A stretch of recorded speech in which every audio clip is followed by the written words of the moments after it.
Улсын 2 дугаар төв эмнэлгийн эдис эргэтэн шилжүүлэн суулгах төв 2022 оноос илэг шилжүүлэн суулгах мэт заслыг эхлүүлэхээр бэлтгэл ажиллаа хийсэн.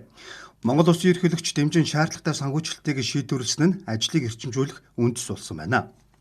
Эдис эргэтэн шилжүүлэх багийн хамт олон 2025 оны 3 дугаар сараас 9 дугаар сарын хооронд 5 тохиолдолд мэт заслыг амжилттай гүйцэтгэсэн байна. Өнөөдөр эхний үр дүнг ерөнхийлөгчийн тамийн газарт танилцууллаа.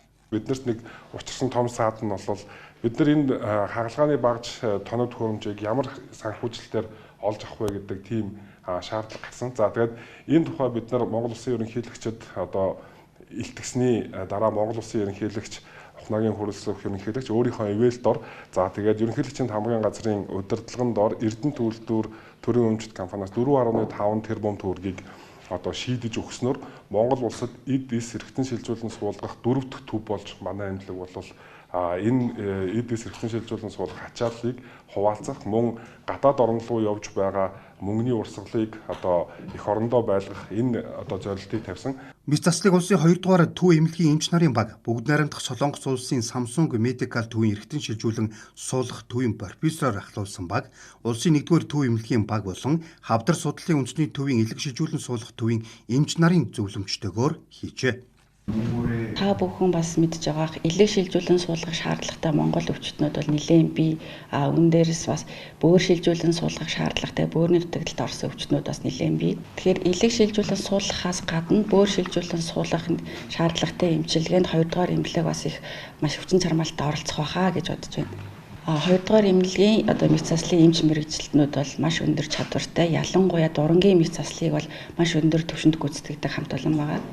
Ингээд өнөөдөр Монгол Улсын ерөнхийлөгчийн дэмжлэгтэйгээр маш богино хугацаанд энэхүү сайхан төвийг байгуулж дэлхийн одоо хамгийн өндөр түвшний технологичсон ийм сайхан төв болж өнөөдөр ингээд 5 хүний эрдэнэт амнаас одоо аврагдаж амжилттай туршилтуудаа хийгдсэнд Монгол Улсын ерөнхийлөгчийн тамийн газар болон Монгол Улсын ерөнхийлөгчийн нэр өмнөөс одоо туйлын баяртай байгаа хэлье. 5 тохиолдлыг дурангаар хийсэн энэ бас энэ жилдээ бас улсын хэмжээнд статистик үзүүлэлтэр бол бид 10 тохиолдлын 5-ыг манай эмнэлэг дангаараа бий тааж дурангаар хийсэн.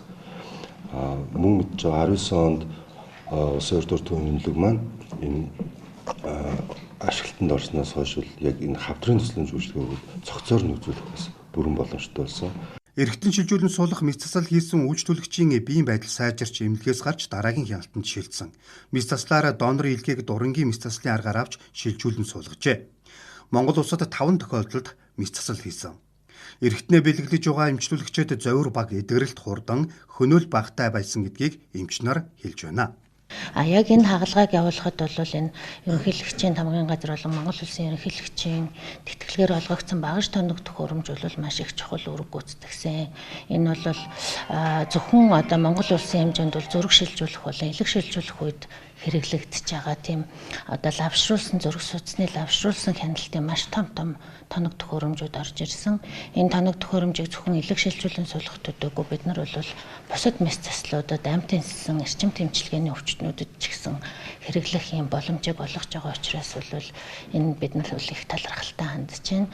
Монгол улсад эмчлэгдэхгүй өвчтнүүдийг суралцахаар тэтгэлэг аваад Солонгос улсыг зорьсон. Тэгээд ингээд анх Кимжимон профессор дээр очиж эргэтэн шилжүүлэн суулгах төв гэж байдаг. Солонгосын Samsung эмнэлгийн. За энэ төв дээр 3 сарын хугацаанд бид хоёр далдагчаад ер нь бол Монгол улсад гэлтгүү улсын 2 дугаар төв эмнэлэгт илэг шилжүүлэн суулгах, цаашлаад бид нэр бөөр шилжүүлэн суулгах, нойролцоогоо шилжүүлэн суулгах одоо ийм олон эрхтнийг шилжүүлэн суулгаснаар эргээд Монгол улсад үлдэх өгөөж нь за дээрэс нь эрүүл мэндийн салбарт олон улсын жишигт хүрсэн эмчилгээ үйлчлэгийг нутагшуулах нь илүү их үр дүнтэй байна гэд баг хамт олон оны эмч, алтан чимэг эмч мөн эмнэлгийн захиргаа үнд маань маш их дэмжлэг үзүүлж явсан байгаа. Илэг шилжүүлэн суулгах мэт заслыг улсын 2 дугаар төв эмнэлэгт хийж эхэлснээр Монгол улсад тулгамдж байгаа илэг шилжүүлэн суулгах мэт заслын хүлээгдэл багасаж, гадаад орн руу зорчих урсгалыг бууруулж, эх орондоо дэлхийн чанартай тусламж үйлчлэг авах олон давуу талууд хэдийнэ бүрдсэн байна. Бид нөгөө нэг ингээд донорын хагалгааны дурангаар хийнэ. Манай 2 дугаар эмнэлгийн дурангийн хагалгаа айгүй өндөр түвшинд хөгжсөн байгаа. Бусдын эмнэлгүүдээс илүүгээд ингээд ярилцаад ингээд бүх нөгөө ингээд датагаа хүмүүс таниулаад ингээд явж эхэлжсэн. Тэгээд бидний нөгөө дурангаар хийнэ гэдгийг сонсоод хизээний одоо 3 сарын 8-ны өдөр ингээд төлөвлөгдсөн гэдгийг мэдээд манай нөгөө хоёр эмнэлэг маань төрүүлээд яг нэг өдрийн зайтаагаар хийжсэн байхгүй. Тэгэхээр нөгөө нэг энэ юуг харуулж байна вэ гэхээр иймэрхүү төрлийн нэг зөв талын нэг өрсөлдөөнүүд манай салбарыг нэлээд хөгжүүлэхэд нэг тусламж тийм болох байхаа гэж би зөв миний хувийн хэмжээнд нэг жижиг хэмжээнд нэг бодлоо. Тэгэхээр нэг төвийг мэдээж нэг бодлого боловсруул харга зүйн зөвлөгөө үтсэн нэг том төв байсан ч гэсэн бусад төвүүдийнхаа нэг дэмжлэгийг битээ зогсоогоосоо гэж би дотроо бодсон. Хөрөнгийн асуудал шийдэгдээд ингээд цаашаа явангууд биднэрт маш их урам өгсөн. За энэ ч одоо ер нь ингээд хэрэгжих юм байна. Одоо бид нэр ер нь сургалтаа эрчимжүүлээ, өөрснөө хичээе гэгээд тэгээд ингээд явхад урам өгсөнд маш их баярлалаа. За тэгээд бидний ард бол эрчим тэмцлэгийн баг, мэдээгүйжүүлгийн баг маш олон сувилагч нар ажиллаж байгаа. Хүн бүрийн үүрэг орол маш өндөр байсан, маш их хариуцлага хэрэгтэй байсан. Лабораторийн хамт олон маань бас энэ дээрэг байна. За лабораторийн хамт олонны үүрэг оролж гэсэн бас их байсан. Ер нь эмнэлэг нийтээрээ л энэ одоо үйл ажиллагааг зохион байгуулахад бүх хүний оролцоо их байсан гэдгийг бас хэлье гэж бодлоо. Цаашид улсын 2 дугаар төв эмнэлэгтээ илэг шилжүүлэн суулгах мэт заслаас гадна ойрын ирээдүйд бөөр шилжүүлэн суулгах мэт заслыг хийхээр бэлтгэл ажилтан хэдийн оржээ. Мөн ирэх 2026 онд илэг шилжүүлэн суулгах 20 мэт заслыг бие дан хийхээр төлөвлөсөн байна. 2028 он гэхэд 50 тохиолдолд мэт засал хийж цаашлаад амьгүй донороос илэг шилжүүлэн суулгах мэт заслыг хийх зорилт тавин ажиллаж байгаа гэдгийг багийнхан тодтоглоо.